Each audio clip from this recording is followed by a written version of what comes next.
Hi everyone, कैसे हो तुम लोग? आई होप सब लोग भले चंगे होंगे। एक प्यारी सी कहानी पेश खिदमत, नोश फरमाइए।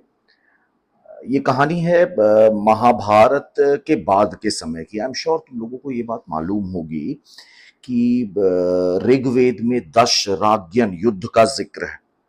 ठीक है। मजेदार स्टोरी है यार। हम लोग को बताया जा रहा है सुदास के बारे में और भरत ट्राइब के बारे में। बहुत मजेदार स्टोरी है। ठीक है ना, वो भी कभी ईश्वर ने चाहा तो जरूर सुनाऊंगा। लेकिन अभी मैं थोड़ा उसके आगे तुम्हें लेके चल रहा हूं। हम लोग को बताया जा रहा है कि भारत और पुरु वंश 10 राज्यन युद्ध के बाद ये दोनों मिल जाते हैं। इनका मैट्रिमोनियल अलायंस हो जाता है और ये बन जाते हैं कुरु वंश। और यही है जो गंगा यमुना दोआब को काफी ज्यादा डोमिनेट कर रहे हैं, कुरु वंश। कुरु के ही जो मुझे कहना चाहिए, कुरु ट्राइब के ही क्लैंस हैं तुम्हारे कौरव और पांडव, जिनके बीच में कुरुक्षेत्र पे महाभारत युद्ध होता है। ठीक है। महाभारत युद्ध के दौरान, महाभारत युद्ध से पहले बल्कि मुझे कहना चाहिए, हम लोग को बताया जा रहा है कि कृष्ण जी ने एक जंगल साफ किया ताकि उस पर पांडवों का किंगडम स्टैब्लिश किया जा सके। ठीक है। यहां से कहानी के कहीं ना कहीं नींव जो है वो यहां से शुरू हो रही कि कृष्ण जी ने शायद नाम लिया जा रहा है खांडव वन, उसको जो है बेटा अग्नि की मदद से उसे साफ कर दिया और वहां पर नगरी बसाई गई पांडवों के लिए। ऐसा हमें हमारे ग्रंथ एपिक में पता चल रहा है। यह भी बताया जा रहा है कि इस अग्नि में जो नाग वहां रहते थे, जो नाग वहां रहते थे, उनका राजा तक्षक और उसका परिवार, ये जल मतलब तक्षक नहीं, तक्षक का जो परिवार था वो कहीं ना कहीं जल के भस्म हो गया। And Takshak was full of revenge. और ये कुरु और नाग की दुश्मनी जो है वो बड़ी खूबसूरत है। यही इसी बात पर मैं यहां पर थोड़ा सा फोकस कर रहा हूं। ये नाग जो है, ये इनको प्लीज ये मत समझना कि ये सरपेंट स्नेक वाले नाग हैं। इसको शायद एक दूसरा नजरिया देखने का ये है कि ये नाग बेसिकली एक ट्राइब थे वहां के, जिनको इस जंगल के हटने से दिक्कतों का सामना करना पड़ा। ये नाग वो वाली ट्राइब नहीं है जो मॉडर्न डे नागा हिल्स में नागालैंड वाले हैं। नहीं, ये कोई और ट्राइब बताई जाती है जो अपेरेंटली काफी पावरफुल रही हमारे इतिहास में और बड़े मिस्टीरियस। इनके बारे में मुझे बहुत ही कम जानकारी है। मतलब मेन स्ट्रीम किताबों में बहुत कम इनके बारे में इंफॉर्मेशन है। और मेरी रिक्वेस्ट है बेटा आप सभी से कि मेरे एक दो वीडियो जो थोड़े बहुत चले हैं उनमें तुम लोगों ने मुझे इतना प्यारे प्यारे कमेंट्स दिए हैं, मुझे इतना सीखने को मिलता है यार। And probably this is what is the most amazing aspect of this platform. We all can learn together. तो प्लीज अगर इस टॉपिक के बारे में भी किसी को और इंफॉर्मेशन है तो मुझसे जरूर शेयर करना। I would love to know more about this topic, क्योंकि मैंने तो एक हल्की सी कहानी तुम्हारे सामने रखी। अच्छा, तो ये कुरु और नाग के बीच में काफी जबरदस्त एनिमिटी है, ऐसा हमें बताया जा रहा है। ठीक है। अच्छा, ये एनिमिटी का हद देखिए जरा सा, ये एनिमिटी की हद देखिए। अब महाभारत खत्म हो गई है, कट टू अर्जुन के पौत्र परीक्षित बताए जा रहे हैं। Parikshit apparently is a very good king, but ये जो है एक ऋषि श्रृंगी के आश्रम में पहुंचते हैं, भूखे होते हैं, प्यासे होते हैं, बहुत ज्यादा शिकार पे निकले होंगे आखेट पे, और he somewhere got lost in the way. And हमें बताया जा रहा है, मैं देखता रहता हूं कि चार्ज भी हो रहा हो, तो चार्ज खत्म ना हो जाए।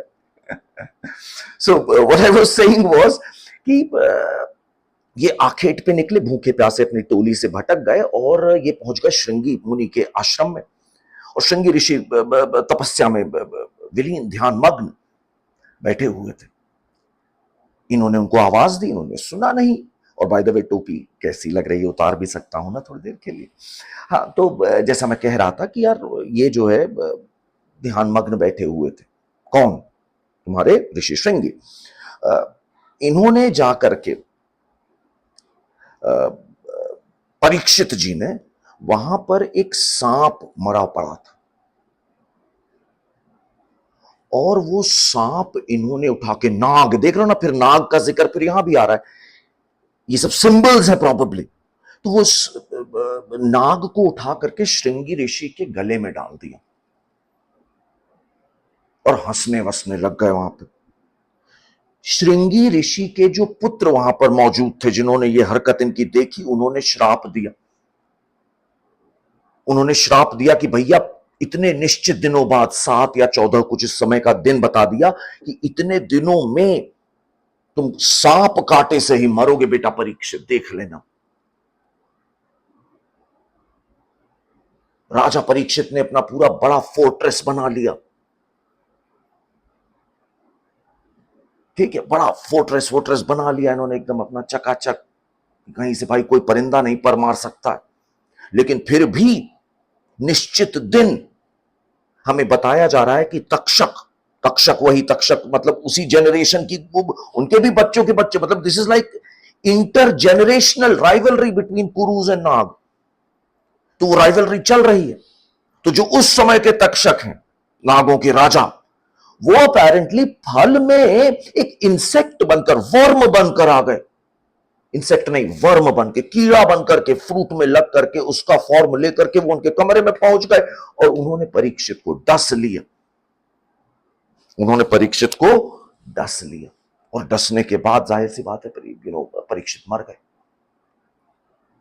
लेकिन यहां पे बात खत्म नहीं हुई, अभी इसका एक और ग्लोरियस चैप्टर इस राइवलरी का सुनो। हमें बताया जा रहा है कि परीक्षित के बेटे हैं जन्मेजय। और जब उन्होंने देखा कि उनके पिता की इस तरह से मृत्यु हुई, सांप के काटने से, नाग के दंश से, तो मतलब apparently some Naga people they assassinated him maybe. और तो अब जन्मेजय ने एक महायज्ञ का आयोजन किया, जिस यज्ञ में ऐसे मंत्र पढ़े गए कि दुनिया में जितने भी, मतलब जम्बू द्वीप में जितने भी नाग रहे होंगे, वो आ करके उस हवन कुंड में गिरने लगे और मरने लगे। Imagine, imagine, imagine, and I hope you can understand and appreciate the symbolism involved here. कि शायद ये दिखाया जा रहा है कि नाग ट्राइब को मारने के लिए जन्मेजय ने कोई बहुत भारी एक, मुझे कहना चाहिए, कुछ प्रयोजन किया होगा, सेना वेना इकट्ठा करी होगी, अटैक किया होगा मे बी इनके गढ़ पर, और एक एक करके तमाम सांप मरने लग गए। ऐसे में तक्षक भी एकदम, मतलब ये हुआ कि वो भी हवन कुंड की तरफ जाएंगे ही लग रहा है अब तो, क्योंकि सब खत्म होने लग गए। ऐसे में बताया जा रहा है कि एक वहां पे वाइस ब्राह्मण आए, जिनका नाम बताया जा रहा है अस्तिक या आस्तिक। आस्तिक नाम तो बड़ा इंटरेस्टिंग हो जाएगा, देखो ये भी अगर उनका नाम है, लेकिन ये है नहीं। ASTIKA हिंदी, इंग्लिश में लिख रहे हैं, हिंदी में शायद अस्तिक बोलेंगे मुझे लगता है। I will double check on it. अच्छा, तो एनीवे, तो ये आस्तिक जो है वहां से आए और उन्होंने आकर के बड़ी ही विनम्रता से और चालाकी से इन्होंने इनकी तारीफ करी, जन्मेजय की तारीफ करी कि क्या आयोजन आपने किया है, अरे वाह बहुत बढ़िया, आप तो एकदम अपने माँ बाप का नाम बहुत रोशन करेंगे, आप तो एकदम धर्म के अनुसार चलने वाले राजा हैं। ऐसे कर करके एकदम कि अरे आप तो, क्या आपके द्वार से कोई कभी खाली हाथ नहीं गया। ऐसे कर करके उनको चने के झाड़ पे चढ़ाया। चने के झाड़ पे चढ़ने के बाद जन्मेजय ने बोला कि अरे बेटा बताओ ब्राह्मण तुम्हें क्या चाहिए, जो तुम कहोगे मैं तुम्हें वो दूंगा। तो उन्होंने कहा, हे ईश्वर, हे राजन, कृपया करके अब ये अनुष्ठान यहीं रोक दीजिए।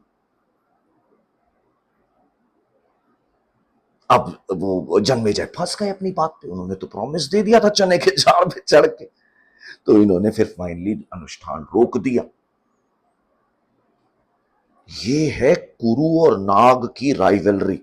ऑफ कोर्स मैं बहुत ही लिमिटेड तरीके से तुम्हें बता रहा हूं बेटा, सीमित नॉलेज है और थोड़ा थोड़ा पढ़ता रहता हूं इधर उधर, बस शौक है तुम लोग के सामने स्टोरी शेयर करने का। कोई गलती हुई हो, कोई त्रुटि हुई हो तो प्लीज कमेंट सेक्शन में मुझे बताओ, और अगर नई इंफॉर्मेशन दोगे तो I will be really really happy. Take care, God bless you all, see you, bye bye.